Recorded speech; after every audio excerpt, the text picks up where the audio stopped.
Ah, Seether. You can't fight the Seether. Wait, isn't that from Varuk Assault?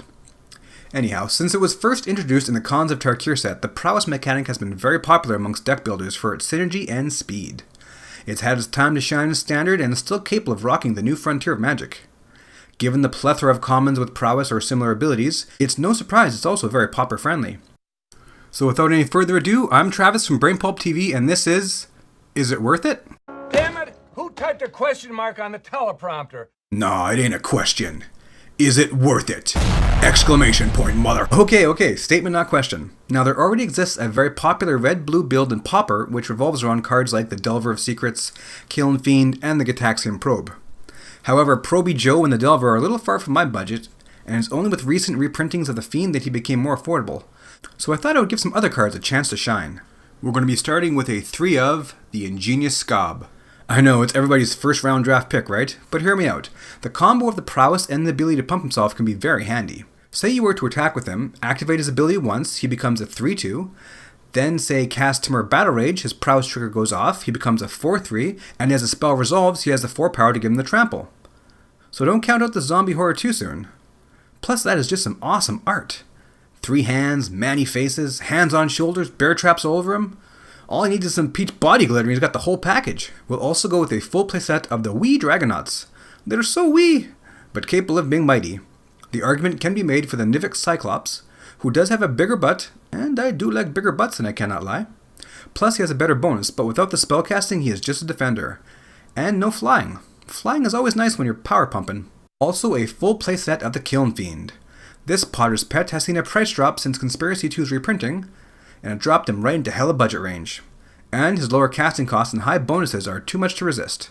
Combined with some of the spells we're going to be playing, he could very easily punch an opponent for not having an answer to him quickly. We will finish off the creatures with 3 of the Thermo Alchemist. A reject from the Mad Max remake, but a brilliant card in this deck.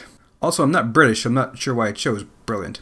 Anyways, he can block 2/2s for days, and with his ability to do damage, untap, and do more damage, he will chip away at your opponent's life total while your other creatures and their pumps do the heavy lifting. So we have 14 creatures who will benefit from the casting of instant and sorcery spells, so let's select some instant sorcery spells. There are a lot of nice choices in red and blue, but given what we're trying to do with this deck, I went with a lot of spells that have flashbacks so we can hopefully double dip their effects over multiple turns. So we'll have 4 copies of Reckless Charge, who I think would make an awesome spokesperson for Trojan condoms. Maybe not with a Reckless in his title. Also 4 Firebolt, which is Sorcery Speed Burn, which is not as much fun as Instants, but we're going to want to be casting it on our turn to maximize the prowess effect, so that's not so bad. And 3 of the previously mentioned Temur Battle Rage. Anyone who has seen Temur Battle Rage go off in just the right way will not ask why it is included in this deck. It is so badass the artwork needs some sunglasses. Oh yeah. Red doesn't get to have all the fun though. We will have 4 Artful Dodge. The argument can be made for slip-through space, but if you have 2 creatures in play, you can cast the dodge, then once it hits the graveyard, you can cast it again if you have another blue mana. So turn 4, you can have 2 Kiln Fiends ready to attack, you lucky bastard.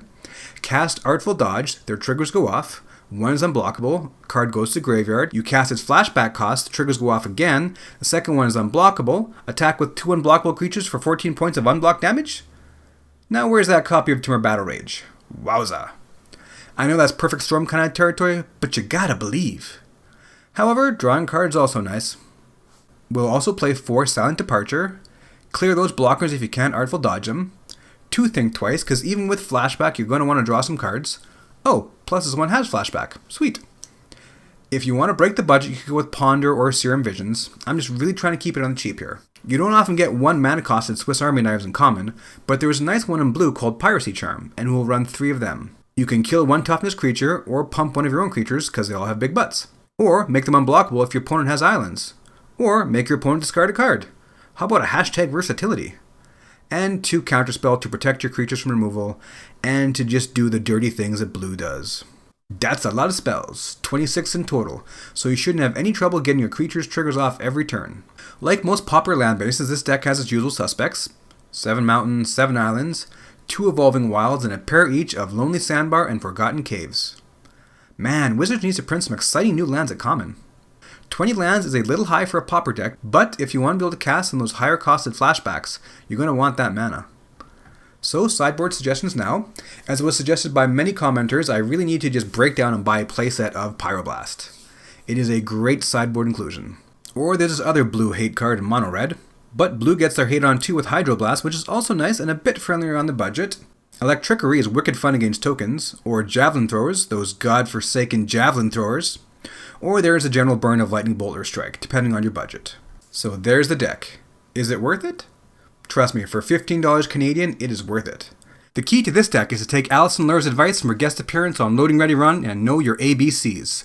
Always be casting. Let 'em rip and don't let anything stand in your way. 14 creatures, 26 spells, and 20 lands of some fine Pauper prowess. If I miss one of your favorite spell slinger trigger creatures, well, that's a tough one to say. Make sure to let me know in the comments. If you liked the video, consider hitting the like button, or maybe treat it like some 2-for-1 Frogo and share it with a friend. Otherwise, thanks for watching all of our Brain Pulp stuff, and we'll see you again.